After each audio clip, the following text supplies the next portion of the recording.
Welcome to the smartest decision you've ever made, Hustlers University. This is the smartest thing you've ever done. If you're sitting there wondering, you should already know, but if you're sitting there wondering, is this gonna be worth it or not? Buckle the fuck up. This is the smartest thing you've ever done, because this is the first time, besides the PhD course, where I'm gonna lay down all of my knowledge in the world about a particular subject.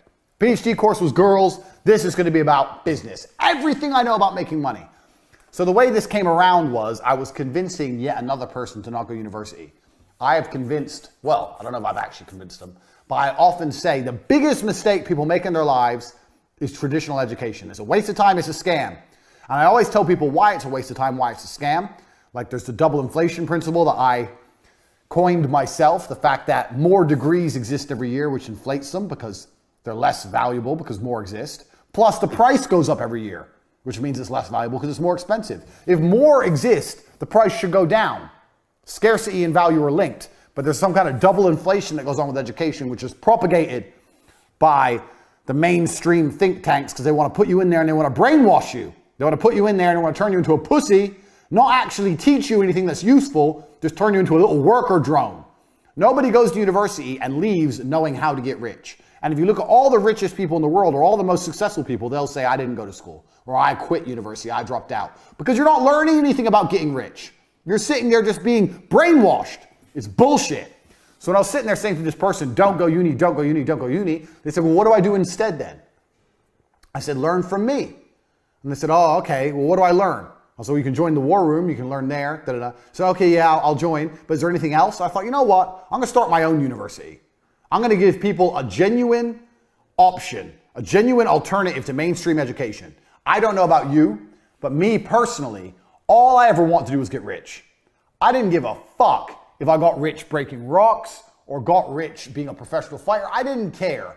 I want money. I was not passionate about some business. I was passionate about money and money only. So if you've joined this course to learn how to run a business and get rich, congratulations, you're about to learn a whole bunch of shit. Because I've run a bunch of companies, you're gonna find out during the length of this presentation. This is no nonsense, no fluff, no doubtably the hardest hitting presentation given by a multimillionaire on how to make money in history. Because all the other multimillionaires are lying to you. They're lying to you by talking bullshit. Tai Lopez, if you read books, you'll be rich. Lie. You can read books all day, you're not gonna get rich. That's a lie. These other fucking nerds, think positive, you'll be rich. Another lie. What do you mean? If I read books and I think happy, money appears in my bank? No, it does not. This is garbage. We're cutting the garbage. We're getting down to it with 100 points, 100 business lessons I've learned across my business career. So, well, as I said, if you've just made the decision to join the university, congratulations. Your worldview is about to change forever. I don't have a seatbelt on my chair, but I'm ready. If you have a seatbelt on your chair, put it on. If you don't, hold on tight. We're about to get rich right here, Hustlers University. Lesson 1. I've even got a whiteboard for you motherfuckers. That's how hard I've worked on this university project. Whiteboard, markers. Lesson 1, speed. Now, I tell this to everybody all the time, and nobody understands what I'm trying to say. I'm gonna try and articulate it. Speed is extremely important in business. Everything that needs to be done must be done fast. That doesn't mean it has to be done cheap or shit. It means it has to be done quickly. People seem to conflate the two, that if you do something quickly, it must be terrible. That's not the case. When you're a professional fighter, you learn to punch. Your instructor says faster, faster, faster. You learn to punch faster. You don't degrade your punch. You don't start punching like an idiot. You keep the same quality of punch, but you do it quicker. Now, nobody in the world, the modern world especially, and I'm going to say this, a caveat that I've learned across my career as well, especially if you're dealing with creative people in any kind of regard. They don't understand speed. Numbers people kind of understand speed. Creative people don't understand speed. And this is they have a strength and a weakness there. With creative people have something I don't have. They're very creative and they can see things I can't see, but it takes time. I'm the complete opposite. I want everything done straight away now. But speed is super important for a business, and I'm going to tell you why. So whatever you're thinking of doing, whatever the business you're thinking of running, you need to do things quickly.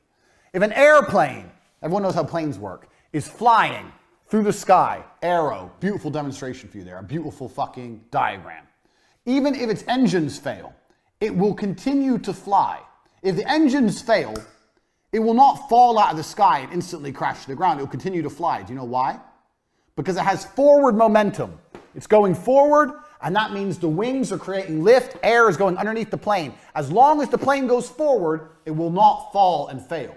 And a business is exactly the same. The key with business is to make sure you're always moving forward, always producing content, and always doing everything you can as quickly as possible while maintaining the quality. Do not conflate quality with speed. You can do the same. If you have an idea right now and you have someone you're working with, let's say you need a new website. You tell the company it's going to take 2 weeks. No, it's not going to take 2 weeks. It's going to take 3 days. We're going to find someone else. We can't do it in 3 days. I'll find someone who can. You can build a good website in 3 days. People have unrealistic, stupid time frames. Everyone thinks things take forever. Things don't take forever. Things can be done quickly. I know, because I've done it. I've pushed people or done it myself and seen what's going to be done. Do you know what I could do in 2 weeks? Me, as a man who knows nothing about web design, in 2 weeks, I could learn web design and build a website. And I know nothing. So how the fuck can you, the guy who knows websites, take 2 weeks to build a fucking website? It's garbage. Everyone is slow. And being slow is deadly to a company for 2 reasons. One, the faster you get things online, the faster you start making money. Now, if you make money today because you were in a rush, let's say you quickly push and you get it online today and you make money. That's one universe. And another universe where it takes a week and you get it online. That week of making money is gone. That money is lost. The longer it takes to get something online, the less money you're going to make as a whole. If I start a company today to the end of my life and start a company next month to the end of my life, the one I start today has been running longer. It's going to generate more money. The quicker things are done, the quicker money is made. It's as simple as that. That's starting a company. Even if a company is already online, speed is super important once again. I'll give you an example. Let's say, I don't know, producing an advert. The faster you produce an advert, the faster it's out, the faster you get results. If you do it quick enough, you might be able to produce 2 adverts in the time that other people take to produce 1. Now you have double the advertising that other people have. Speed. You have to attack and you have to move quickly. When I talk to people, people say to me all the time, I have a business idea. I'll say, okay, cool. A week later, I'll say, how's your business? They'll go, what business? You have an idea and it's been a week. Where's your fucking company? Where's your business? It's been a week, you ain't done shit. People are lazy, people are slow, people are complacent, including you. Everything must happen instantly, quickly, fast, speed, attack. Hitler conquered Europe with blitzkrieg. You need to go quickly. I cannot emphasize this enough. Lesson 1, speed is important. Nothing can be slow. I'll tell you another quick story about this lesson.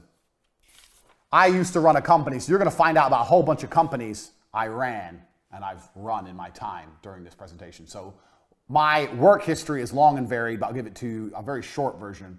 There was a job selling television advertising that required a degree in marketing to sell TV advertising packages. It was cold calling.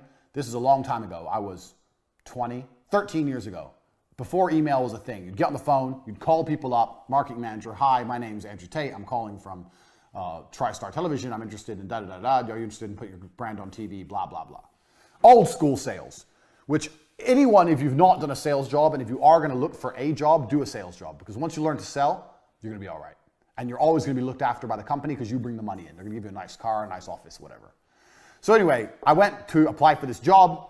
They said I needed a degree. I said, I don't need a degree. They're like, why didn't you go to university? I said, because I ain't got 4 years to waste in school. I'd rather get 4 years of experience out here working jobs. I'd rather have real experience and money in my pocket and learn the hard way than go to some school and sit around and drink alcohol and do drugs like all these other university graduates are. I'll work for free for 1 week. And if you don't think I'm good, don't give me the job. That's what I said. I worked for free for a week and they gave me the job because I'm a G. So there you go. That proves how pointless uni is. I got the job above all the graduates because I was prepared to do 1 week's free work. Well, it's better to do 1 week's free work than 4 years free work while paying money to go. The fuck is that? Waste of time. So I got this job at TriStar. I'm there. I break the company sales record in the first month. How? Because I was just on the phone. Hard work. Just calling. I would call everyone. Everyone in the office would laugh at me because we were a real small business. We were really small in terms of television advertising standards. And I would call the companies like McDonald's, like the huge companies that we never stood a chance of getting a deal with in a million years. I'd call everyone, tenacious. I'd get the newspaper and go through it. Anyone who put an advert in, that means they had an advertising budget, means they had a marketing manager, call them. So I broke the company record. In the first month, I landed 3 40 grand deals, 120 grand I brought in, 10% turnover, 10% commission, 12 grand for me. I was 20, got 12 grand. I didn't have never had this kind of money in my fucking life. I couldn't believe it. Turns out the top salesman there, besides me, because I broke the company record for the first month. I didn't break the company record as a total, but just for the first month. The best salesman there was a guy called Dan. You're going to hear about Dan a lot because he taught me a lot about sales and business. He wanted to start his own TV company.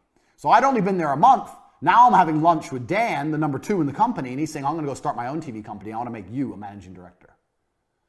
I've been doing it a month. I'm 20. Now I'm going to be a managing director of this company, but I have 12 grand in the bank, so I have a bit of money to sit on. I'm like, yeah, fuck it. What's the worst that can happen? Fuck it.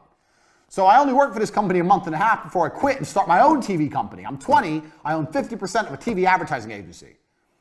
Turns out Dan is a massive cocaine addict and basically left me to run the entire company. That's why he wanted me. He wanted me to do everything and him just go out and take the money from the bank and do cocaine. So at 20, I ran the entire company.